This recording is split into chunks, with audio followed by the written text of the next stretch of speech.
Hello everyone, here again your midwife Donna, and I'll be sharing to you home remedies for cough and colds for babies. Ang cough and cold is common sickness to our little one caused by viral infection.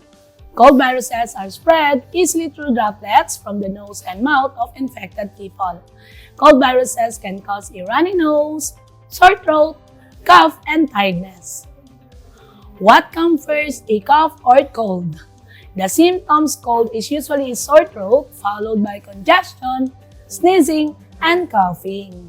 Some tips for home remedies for cough and colds for babies. Number 1, drink a lot of fluids. Encourage your child drink plenty of water. Number 2, breastfeeding. Number 3, use or put a patches made with natural ingredients, no worse chemical for cough and colds to relieve. Number 4, drop a saline prescribed by pediatrician. And number 5, use a nasal aspirator to aspirate the secretion to our baby's nose. When to worry about baby's cough? If your child cough and stuffy nose persists for more than 10 days.